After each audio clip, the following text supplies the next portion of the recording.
جو ہمارے دیسی گھریلو ڈرنکس ہیں وہ بھی بہت اچھے ہیں. مثلا ایک وقت تھا کہ لوگ کانجی بناتے تھے, کبھی بنائی ہے آپ لوگوں نے؟ بیسٹ ڈرنک ہے, بہت ہی اچھا. جب ہم یونیورسٹی میں تھے تو لاہور میں ہم نے پہلی دفعہ شاید دیکھی تھی, یا اس سے پہلے بھی کچھ پتا تھا, مگر وہ ہمارے یونیورسٹی کالج کے سامنے اویلیبل ہوتی تھی. تو پھر وہ تو کبھی کبھی پینے کا موقع ملتا ہے. یہ بازار کے جو گلاس وغیرہ ان کو بھی ذرا وہم آتا ہے کہ پتہ نہیں کیا کیا اس میں ہوگا صفائی کے اعتبار سے. تو ہم نے خود بنانی شروع کر دی, اس سے کچھ بھی ایفرٹ نہیں لگتی, صرف مٹکے میں کھجور اور پانی اور نمک مرچ اور رائی ڈالتے ہیں, اور رائی کے بھی بہت فائدے ہیں, مسٹرڈ جو ہے, اور بہترین ڈرنک بن جاتا ہے. اسی طرح سکنجبین جو ہمارے یہاں بنتی ہے وہ بھی بہت ہی بہترین ڈرنک ہے. کچی لسی کے بارے میں بھی حدیث میں نے آپ کو بتائی تھی. حضرت انس رضی اللہ تعالیٰ عنہ کہتے کہ رسول اللہ صلی اللہ علیہ وسلم ہمارے گھر میں تشریف لائے اور پانی طلب کیا. ہمارے پاس ایک بکری تھی, ہم نے اسے دوہا, پھر میں نے کنویں کا پانی ملا کر آپ کی خدمت میں لسی بنا کر پیش کیا. لیکن کچھ چیزیں گرمی کے اعتبار سے بہتر ہوتی, سردیوں میں کچی لسی نہ پیجیے گا کہ آج جا کے یہ ٹرائی کرنا شروع کر دیں, لیکن نبیذ پی سکتے ہیں. ٹھیک ہے.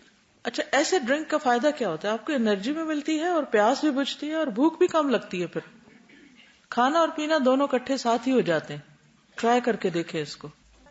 السلام علیکم. یہ منقع ڈرنک میں نے ایز اے میڈیسن یوز کیا تھا, کیونکہ مجھے اتنی گرمی لگتی ہے کہ برداشت نہیں ہوتی نا, اسٹمک کا پرابلم تھا. تو مجھے کسی نے بتایا کہ آپ اس طرح سے اس کو رات بھر بھگو کے صبح پئیں, تو ٹیسٹ نہیں ڈیولپ ہوا تھا, مشکل لگ رہا تھا. لیکن اگر آپ وہ گرمیوں میں پی لیں تو شدید جو جون جولائی کی گرمی ہے نا, وہ آپ کو فیل نہیں ہوتی. اچھا, گرمی فیل نہیں ہوتی. تو یہ عرب میں اسی لیے شاید زیادہ پیا جاتا تھا کہ یہ بہت ٹھنڈا ہوتا ہے, اچھا ہوتا ہے. قوت برداشت نہیں ہے نا ہم میں, گرمی کی سردی کی ہر چیز ہم پہ اٹیک کر دیتی, کیونکہ ہماری امیونٹی جو ہے وہ لو ہے. تو اس کی وجہ بھی یہی ہے کہ فوڈ ٹھیک نہیں ہے.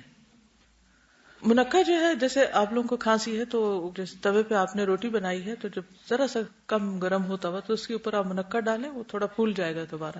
اگر اس کو آپ چوس لیں تو آپ کی کھانسی ٹھیک ہو جائے گی. پھر مہمانوں کو نبیذ پلانا. بکر بن عبداللہ سے روایت ہے کہ ایک شخص نے سیدنا ابن عباس رضی اللہ عنہما سے کہا, میں دیکھتا ہوں کہ تمہارے چچا زاد تو دودھ اور شہد پلایا کرتے تھے اور تم لوگ نبیذ پلاتے ہو, کیا تمہیں غربت لاحق ہے؟ تم غریب لوگ ہو کہ تم نبیذ پلاتے ہو, دودھ شہد نہیں پلاتے, یا کنجوس ہو گئے ہو؟ تو ابن عباس نے جواب دیا, اللہ کا شکر ہے, نہ ہم محتاج ہیں نہ بخیل, یعنی نہ غریب ہے نہ کنجوس. دراصل جب نبی صلی اللہ علیہ وسلم اپنی سواری پر تشریف لائے تھے اور ان کے پیچھے اسامہ بیٹھے ہوئے تھے, تو آپ نے پینے کو کچھ طلب کیا, تو ہم نے انہیں ایک برتن میں نبیذ پیش کی تھی.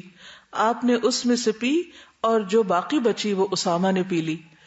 پھر آپ صلی اللہ علیہ وسلم نے فرمایا, تم نے بہت خوب کیا, بہت اچھا کیا, سو ایسے ہی کیا کرو.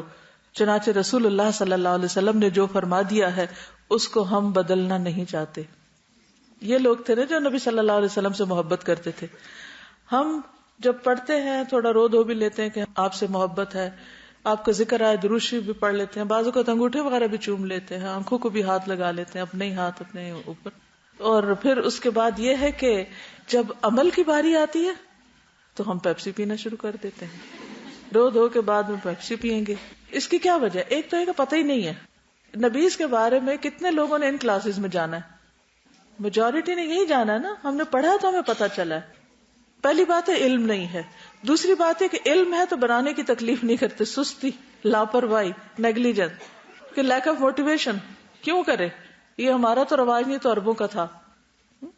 لیکن اصل بات یہ دیکھنی کہ صحابہ کرام ان چیزوں کو بھی سنت سمجھ کے کیا کرتے تھے, اور اس کی اتنی پابندی کرتے تھے کہ کوئی اگر انہیں کوئی باتیں بھی بنا دے, غریب ہو گئے ہو, کنجوس ہو گئے ہو, تو بھی وہ اس کی پرواہ نہیں کرتے تھے. ایک چیز کو خوشی کے ساتھ, سنت کے ساتھ, پوری کنوکشن کے ساتھ کر رہے ہوتے تھے. تو اس لیے ایسا نہیں کہ دودھ ہنی میں کوئی مشکل ہے یا وہ نہیں پلانی چاہیے, وہ بھی بہت بہترین غذائیں, دونوں ہی بہترین غذائیں. لیکن یہ کہ گرمی کے موسم میں کسی کو دودھ شہد تو نہیں پلائیں گے آپ, ٹھنڈا ڈرنک نبیذ پلائیں گے, اور اگر سردی ہے تو اس کا کچھ اور نعم البدل کر لیں گے. پھر کھانے کے بعد نبیذ پینا, کلو واشربو, کھانا اور پینا. تو بہت سے لوگ اس سے منع کرتے کہ کھانے کے بعد کچھ نہ پیئیں. سہل بن سعد فرماتے ہیں کہ ابو اسید ساعدی نے اپنی شادی میں رسول اللہ صلی اللہ علیہ وسلم کو بلایا, یعنی شادی کی دعوت میں بلایا. ابو اسید کی بیوی ہی اس دن خدمت کر رہی تھی اور دلہن بھی تھی.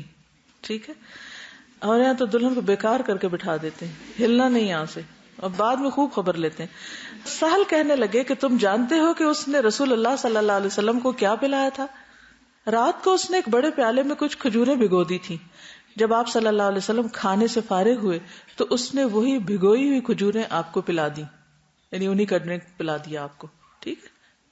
تو اس سے کیا پتہ چلتا ہے کہ کھانے کے بعد جیسے میٹھا ہے تو خواہ اسے لکوڈ کی شکل میں لیں یا آپ اس کو سالڈ، دونوں صورتوں میں خالی کھجور بھی کھا سکتے ہیں اور اس کا نبیذ بھی پی سکتے ہیں.